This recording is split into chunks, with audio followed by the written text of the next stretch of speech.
Our top stories tonight. The head of the NPA denies reports that the arrest of Finance Minister Pravin Gordhan is imminent. There's no indication of when schools will reopen in Vuyani, Limpopo following weeks of violence. This is Enewsdirect. Good evening, I'm Amy McIver. And I'm Gershon Kutsi. Good evening. You can comment on any of our stories by following us on Facebook and Twitter at Enewsdirect. You can also track our main stories using the following hashtags Gordhan and IEC. To our top story now, Finance Minister Pravin Gordhan is not in danger of being arrested, at least not for now. NPA head Shaun Abrahams says reports that Gordhan is about to be arrested in connection with the so-called SARS rogue unit case are totally incorrect. But Abrahams won't confirm or deny whether the minister is a suspect in that investigation. National Director of Public Prosecutions Shaun Abrahams has avoided the media spotlight. So the fact that he's vocally denying reports that Finance Minister Pravin Gordhan is about to be arrested shows just how seriously he takes these claims. We find ourselves in a somewhat difficult political climate currently in this country. And it's mischievous of anybody to make such allegations. Abrahams has confirmed that the NPA received a docket in connection with the so-called SARS rogue unit investigation. Abrahams says prosecutors found the investigation was incomplete, meaning they were unable to make a decision on possible arrests or charges. Is Pravin Gordhan in any way a suspect in the investigation or the dockets that have been presented to the NPA in concern with this matter? I cannot comment on that. Abrahams also won't comment on reports that the NPA has offered plea deals to two SARS officials in exchange for evidence against Gordhan and his former colleagues. He is, however, adamant that the NPA's decision in this case will be driven by the law and not politics. I will never succumb to populist nor to public influence, nor to any other influence. There's not a person in this world, there's not a person on this earth that could influence me in respect of any decision that has to be made. Abrahams will also know that if the state elects to charge a man responsible for managing South Africa's increasingly troubled economy, it must have solid evidence against him. Karen Morn, Johannesburg. The University of Johannesburg has vowed to bring those who damaged campus property to book. That's after a fire destroyed UJ's main auditorium and computer laboratories earlier today. Suspected arsonists have been blamed for the damage, estimated at 100 million rand. No one was injured during the incident, and it's still unclear who carried out the attack. It's still unclear when learning will resume in Vuyani and Limpopo. More than 20 schools were damaged in the area during protests over a municipal demarcation issue. Temporary mobile classrooms had not arrived in the area by this morning, and the Provincial Education Department says teachers don't feel safe returning to schools.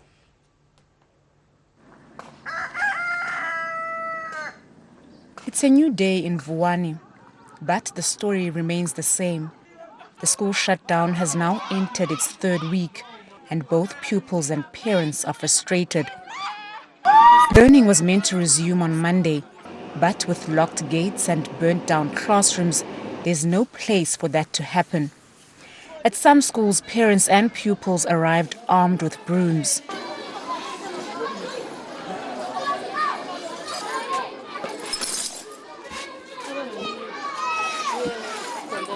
Amelia Baloy says she's here for the sake of her two children. It's really hurtful because children are not coming to school. They say they're tired of being at home and are eager to return to school. No, they don't care about us because they are grown up and are done with school. We still have to further our studies and go to university. Officials say teachers are not staying away by choice. We did receive even yesterday that there was a lot of intimidation on the ground. So some people might have feared to actually come back. The Education Department has done an assessment and says about 230 mobile classrooms will be delivered to schools like this one Officials and pupils are hoping that learning will take place on Tuesday. Zikhona Tshona, Mashau village in Vuwani. Gauteng education officials are adamant they won't fork out a cent to fix a Soweto school that was damaged by protesting pupils. Last week, Orlando High students destroyed several buildings, saying they want their principal removed. But today, they returned to class to clean up their mess.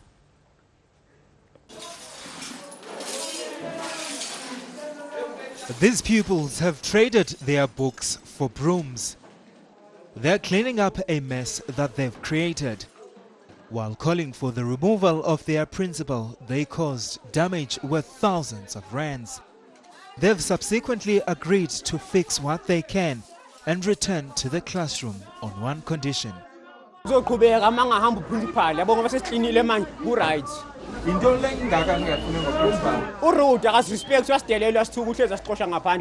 Officials say they're looking into the issues at the school. We have not fired him, we have not suspended him, said take leave, let's have a proper investigation. On the basis of that investigation, we'll know how to act. Who's going to pay for the broken windows? We are not going to pay. They'll see how to finish. They broke them. It seems the bill now lies with the school governing body, which says this is the second principle the pupils have rejected. CSGP kuzofanele senze ama fundraising sibheke nama sponsors angasponsor ukuthi sikwazi ukuthi silungise lokho kufanele sikulungise okumoshekile. Kukhona uprincipal oke wahamba before njengoba sekukhona lo khona manje. Okubonisa ukuthi inkinga ngangaba uprincipal kuphela, inkinga ikhona ngaphakathi esikolweni. Classes are set to resume on Tuesday. Malunke Lopui, Soweto. Political parties are calling on the IEC to ensure fair play in the upcoming elections. The 13 parties represented in Parliament signed the Electoral Code of Conduct in Midrand today. The code, contained in the Electoral Act, is aimed at ensuring fairness at the polls. Political parties have signed on the dotted line, promising to be on their best behavior come the elections. They've agreed the fight for voters will be clean, citizens won't be intimidated, and no-go zones will be eradicated. And when I look outside, provocative language has also been banned. So has the removal of posters from rival parties. The ANC also reaffirms its commitment to political tolerance, peaceful coexistence with other parties, as well as free political activity throughout our country. 13 political parties have committed to playing their part in upholding the Code of Conduct. At the same time, they've appealed to the IEC to play its part in ensuring free and fair elections in August. The IEC must curb the use of state resources in being able to influence elections adversely. We expect it to make a positive contribution towards ridding itself and society of the impression that it is tainted and that there is a spirit of corruption that exists. The IEC says the party's concerns aren't taken lightly. We have identified areas where we've had challenges in the past, and we are dealing with those areas. The public can approach the Electoral Court if it believes the code has been violated. Transgressors could be slapped with a fine, disqualification, or prosecution. Leranzo Temba, Midrand. Well, moving to international news now, Afghanistan's capital is in lockdown today as members of an ethnic minority group protested over the proposed route of a power line. Tens of thousands of Hazara demonstrators took to the streets of Kabul to march towards the presidential palace, which police blocked off with shipping containers. The power line was originally due to pass through Bamiyan province, which has a large Hazara population, but it was decided to reroute as a cost-cutting measure. And in the UK, an urgent inquiry has been ordered after the postponement of a Premier League soccer match because of the discovery of what turned out to be a dummy bomb. Bomb disposal experts were called to Old Trafford, the home of Manchester United, and the 75,000-seater stadium had to be evacuated. It emerged that the device was left behind by a private firm following a training exercise.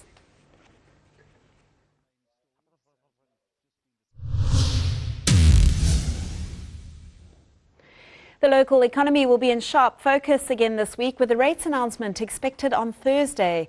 With weakening jobs data and a slump in manufacturing and mining figures, this week's announcement could determine the growth path for South Africa. This week will be dominated by inflation numbers and interest rates. Market analysts are treading nervously ahead of the Monetary Policy Committee meeting. Economists predict lending rates will be left unchanged at 10.5% for prime borrowing. A pause in the rate hike cycle will bring relief for indebted consumers following 2 rate hikes this year. The Reserve Bank raised lending by 75 basis points with the aim of easing inflation. The rand's recent surge will be top of the mind for the Monetary Policy Committee, although the numbers have taken a beating in the last week. The local currency has been the 4th best performing emerging market currency in the past 2 months. Inflation has snapped back to within government's target band reach. Having hit 7% earlier this year, CPI softened to 6.3% in March, with expectations that it will strengthen further in April.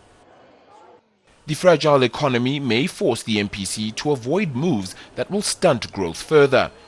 The bank already anticipated expansion at near 0% for 2016.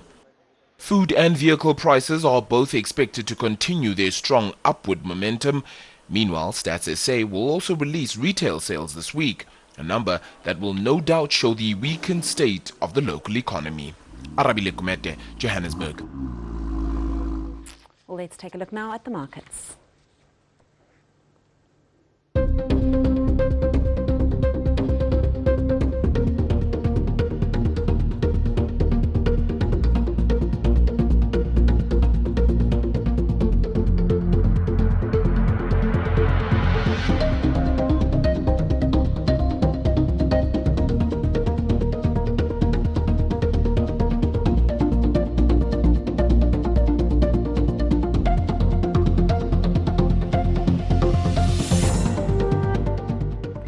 Now here's Candace with your weather.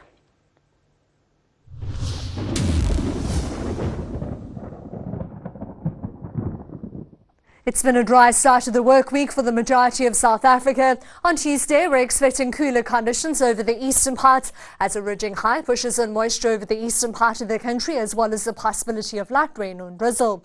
We're expecting a bit of cloud over the northeastern parts as well as into the Eastern Cape, but with a sunny and warmer day expected as we head further west. In KwaZulu-Natal, you'll see a mild forecast over the interior, but with the possibility of light rain along the coast as well as for the adjacent lying interior, and that includes Pietermaritzburg with a maximum temperature of 23 degrees. We're expecting a bit of cloud throughout the Eastern Cape with a mild day for the majority of the province. You'll see a few of those highs warming up into the middle and even upper 20s in the afternoon, and that's mainly over the western parts. Bergwinds warm things up for the Western Cape with a predominantly sunny day, except for some cloud over the southern parts. You'll see highs in the upper 20s over the interior with Cape Town, Langebaan and Robertson just shy of 30 degrees. A toasty Tuesday is in store for Alexander Bay at 33. We head into the mid-20s over the eastern part of the province. Fine and dry for the Free State with quite a chilly start of the day and maximum temperatures peaking in the low and middle 20s in the afternoon. Sunny and warm for the northwest with highs in the mid-20s on Tuesday.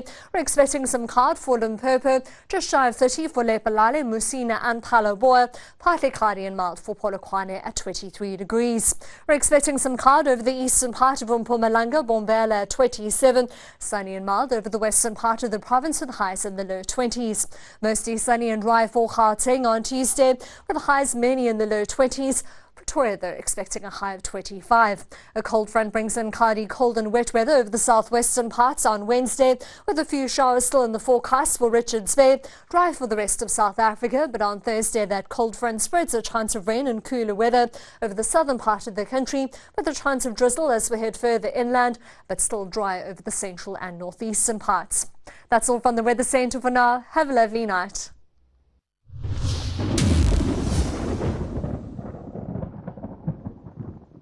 Well, coming up after the break, as the who's who of the movie industry gathers in Cannes, an iconic actress duo are reunited 25 years after making the original feminist road trip movie.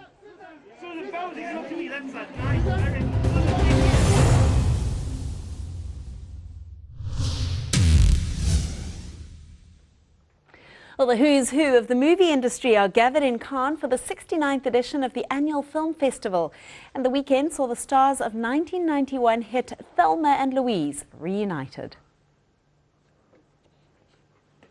A special event supporting women in the film industry drew A-list actresses like Frida Pinto and Isabel Herper, along with actors and jury members Kirsten Dunst and Mads Mikkelsen. But it was the stars of the original feminist road trip movie that had the cameras clicking. Susan Sarandon and Gina Davis were celebrating 25 years since the release of Thelma and Louise. They said they had no idea what the reaction would have been when they were filming it. We didn't understand how threatening it would be. I don't know if you remember what a backlash there was. Now it's a feminist film. In the press, we were also unprepared for some of the negative outrage that happened. You know, oh, the world is ruined, now women have guns, this is a terrible thing. So it was very interesting. It's really something special to be in a film that strikes a nerve like that.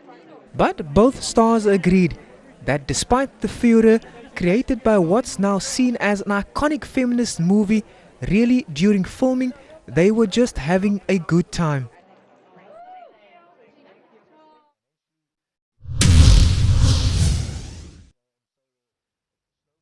A recap of your top stories now before we say goodnight. The head of the NPA denies reports that the arrest of Finance Minister Pravin Gordhan is imminent in connection with the so-called SARS rogue unit case. There's no indication of when classes will resume in Vuani, Limpopo following weeks of violence which left 20 schools damaged. Temporary mobile classrooms had not arrived in the area by this morning. Well, that's a wrap from the Enewsdirect team. Up next is Rhythm City. To share your views, you can send an email to enewsdirect@etv.co.za. Or chat us on Twitter and Facebook at Enewsdirect. Join us again at 6:30 tomorrow. For now, though, it's a very good night.